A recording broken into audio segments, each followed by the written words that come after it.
Everyone, welcome back to my channel. আমি অঙ্কিতা, তোমরা দেখছো আমার চ্যানেল বং ফ্লাইং বার্ড। কেমন আছো তোমরা? আশা করি প্রত্যেকে খুব ভালো আছো। চলছে আমার মহারাষ্ট্র সিরিজ, নিশ্চয়ই তোমরা আগের ভিডিওতে দেখে নিয়েছো। আজ থেকে শুরু হবে মহাবলেশ্বরের ট্রিপ।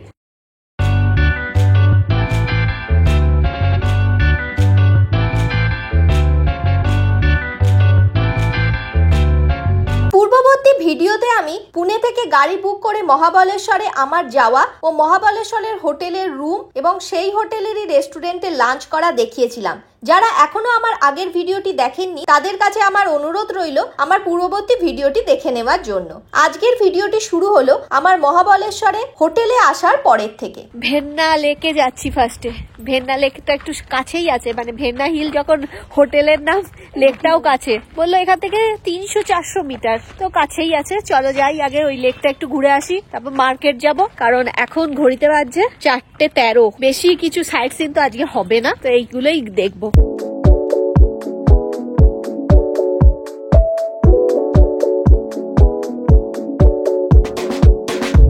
আমরা গাড়ি বুক করে চলে এলাম ভেন্না লেকে।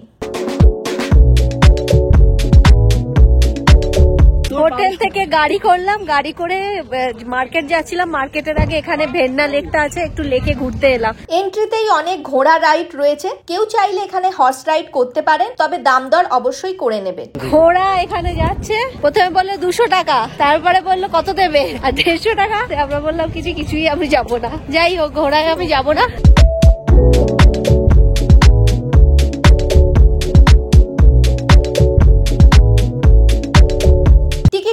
এটা এই হলো বোট রাইডের টিকিটের প্রাইস। 2 রকম বোটিং হয়ে থাকে এখানে। টিকিট নিয়ে লাইফ জ্যাকেট নিয়ে নিলাম।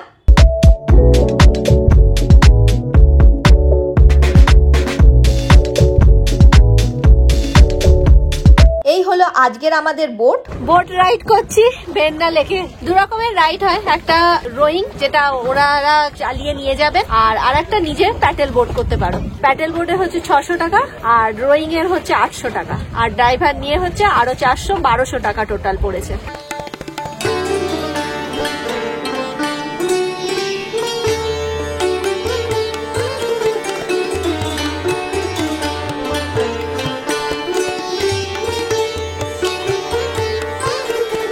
ভেন্না লেক একটি ম্যানমেড লেক। ভেন্না লেকটি 1842 সালে শ্রী আপ্পা সাহেব মহারাজ, যিনি তখন সাতারার শাসক ছিলেন, তার দ্বারা নির্মাণ করা হয়েছিল।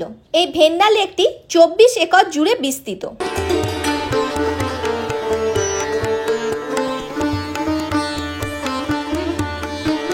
ঠান্ডায় জমে যাচ্ছি এই লেকের মধ্যে। হাওয়া দিচ্ছে, ঠান্ডা হাওয়া, খুব ঠান্ডা, ভালো লাগছে, কিন্তু দারুণ লাগছে। লেকে দারুণই লাগছে, ঠান্ডা হাওয়া দিচ্ছে। গরম পুনেতে কি গরম, আর এখানে কি ঠান্ডা, প্রচুর ঠান্ডা হাওয়া দিচ্ছে। আর যাই হোক, ভালো লাগছে।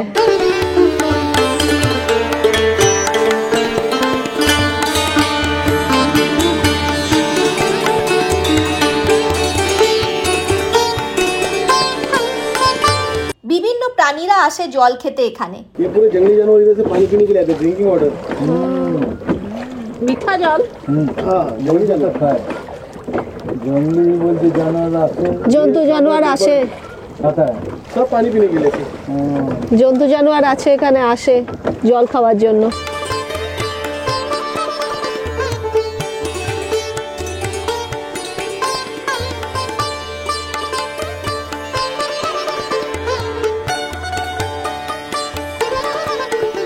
কি সুন্দর নীল জল, সুন্দর লেকের জল, খুব সুন্দর।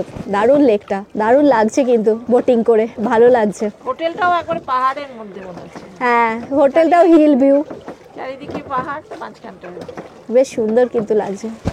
শুধু আমাকেই ভূতের মতো লাগছে। আর সেই এলাম, এসেই একবারে খেতে বসে গেলাম, খেয়েই আবার বেরিয়ে গেলাম। মানে একটু যে মানুষ থামবে দেখবে সেরকম অবস্থা নেই, দিয়ে ভূত লাগছে আমাকে। যাই হোক, সে আর কি করার।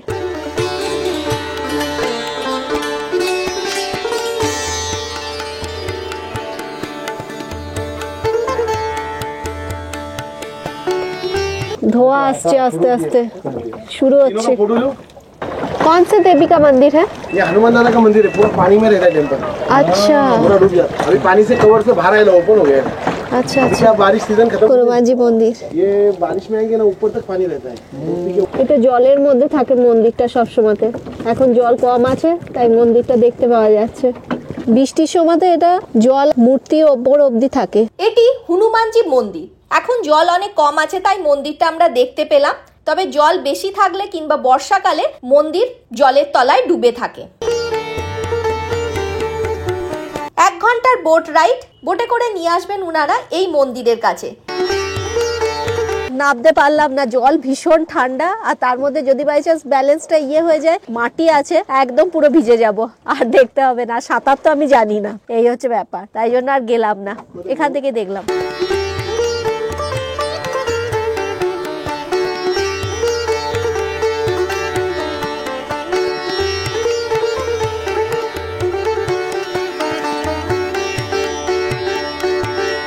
জু ছিল ব্রিটিশ আমলের, এটা ব্রিটিশ আমলের জু, এখন এইভাবেই পড়ে আছে।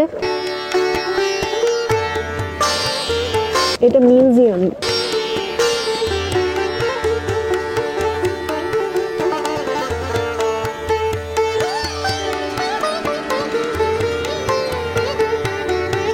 কমপ্লিট হয়ে গেল নৌকা বিহার আমাদের। ওই 40-45 মিনিট মন্দির অবধি নিয়ে গেছে, হচ্ছে 1200 টাকা। চলো এখান থেকে বেরিয়ে এবার মার্কেট যাব।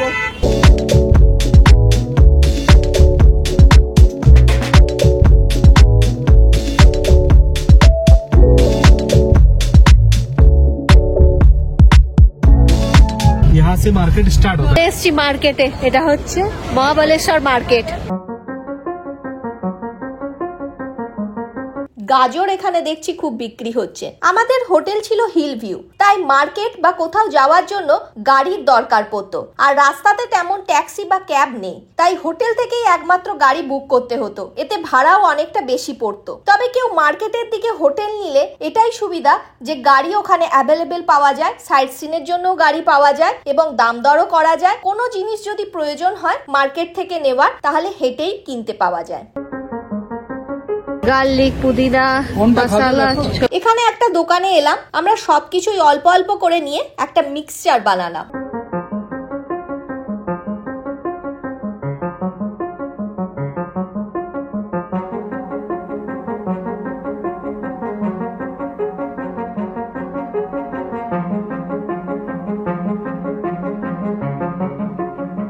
মার্কেট যেমন হয় সবকিছুই আছে, জামা কাপড় আর জুতোতেই বেশি, আর ব্যাগের দোকানই বেশি।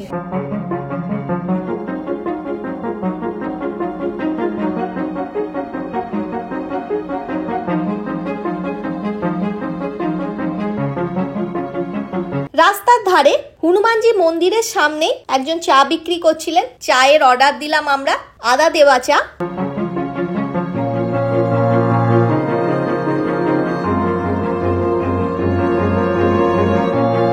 গরম গরম অদ্রক বালি চা, চলো খাবো। চা খেতে খেতে এদের সাথে দেখা হয়ে গেল, এদেরকেও বিস্কিট কিনে দিলাম।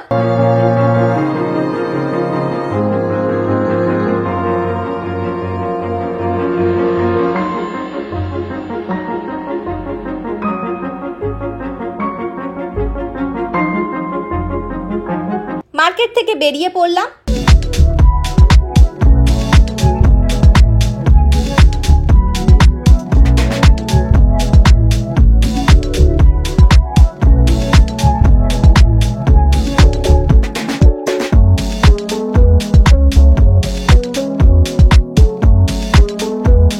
ড্রাইভার দাদা বলছিলেন বৃষ্টির সময়তে বর্ষাকালে সব ডুবে যায় এখানের আশেপাশে অঞ্চল। ये सब दूसरी तरफ शिफ्ट हो जाते हैं, ये सब इतना ऊपर पानी रह जाए। ये पूरा मकान वगैरह सब पानी में रहता है सब। ये देखो ना, यहाँ से ऊपर से पूरा आता है पानी, इधर से এই তলায় পুরো জল ভর্তি থাকে বৃষ্টি। लाइट, बिजली कनेक्शन, रूम का खिड़की, दरवाजे, बेड, पलंग, जो कुछ है सब निकाल के पहले लेके जाते हैं, दूसरी तरफ रखते हो। চলে এলাম আমাদের হোটেলে। দেখো আমাদের হোটেলের এখানে বাইরে ধুত্র ফুল। মার্কেট ঘুরে চলে এসেছি হোটেলের রুমে। আর মার্কেটে তেমন বিরাট কিছু নেই, মানে সবকিছুই আছে, আবার মানে সেই রকমও নেই। মানে জুতো যেগুলো আছে সেই অমৃতসরে যেরকম জুতো আছে না, ঠিক সেই রকম টাইপের জুতো। তো না, ওই চটি নাগরাই ওই টাইপের জুতো, তো ওগুলো তো খুব একটা পরা হয় না, তো সেই জন্য নিলাম না। আর দ্বিতীয়ত যে মানে চুড়িদারের পিস ওখানে বিক্রি হচ্ছে, চুড়িদারের পিসগুলো সেই খুব একটা ভালো লাগলো না আর কি, মানে পরি না ওই রকম। আর তেমন কিছু নেই। আর ব্যাগ আছে, এইসবেরই দোকান আছে, আর বাকি তো ওই খাবারের দোকান আছে। তো এই তো লাঞ্চ করেই বেরিয়েছিলাম আমরা, তো সেই জন্য আর তো খাওয়ার কিছু ব্যাপার ছিল না। তো ঘুরলাম, ভালো লাগলো। আজকের রাতের ডিনার চাপাটি, এটা তো স্যালাড দিয়েছে, এটা হচ্ছে জিরা আলু আর এগ কারি, লঙ্কা আছে।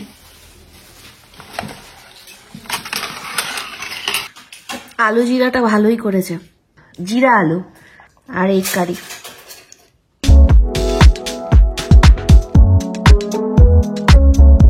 ডিনার কমপ্লিট হয়ে গেল।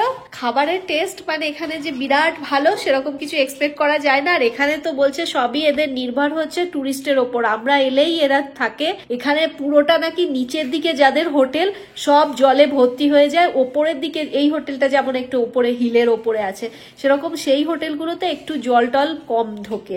নাহলে 4 মাস এরা থাকে, 4 মাস জলের সময়তে বৃষ্টির সময় চলে যায়, 3 মাস নাকি আলো থাকে না, কারণ যে জলে পুরো ভর্তি হয়ে যায়, লাইট নেই, অন্ধকারে থাকা, ফোন নেই, মানে জনজীবন মানে খুবই খারাপ। মানে অনেক কিছু শুনছিলাম, শুনে খারাপও লাগছিল। তো যাই হোক, কি আর করা যায়, এখানে বৃষ্টি হলে এইরকমই হয়। জল একবারে ওই যে ভেন্না লেক, সেই ভেন্না লেকে জল পুরো এইখানে অব্দি চলে আসে, এমন। আমার মাছগুলো রাস্তায় চলে, ওখানে মাছ আছে নাকি লেকে, তো সেই মাছগুলো রাস্তায় চলে আসে। তো এরকম ভাবেই চলে। তখন আবার যখন জল নিচের দিকে নেমে যায়, তখন সমস্ত হোটেলগুলোতে আবার রং করে, আবার সবকিছু ঠিকঠাক করে দিয়ে আবার টুরিস্ট আসে। তো প্রত্যেকবার এই করে ওরা, জলে খারাপ হয়ে যায়, আবার রং করে, আবার ঠিক করে।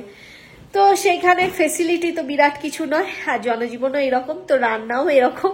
তো এই খেলাম, খেয়ে চলো ভিডিওটা এখানেই শেষ করছি। আমার আজকের ভিডিওটা কিরকম লেগেছে সেটা অতি অবশ্যই জানাবে। আর আমার ভিডিও ভালো লাগলে লাইক করো, কমেন্ট করো, আর অতি অবশ্যই আমার চ্যানেলটাকে সাবস্ক্রাইব করো।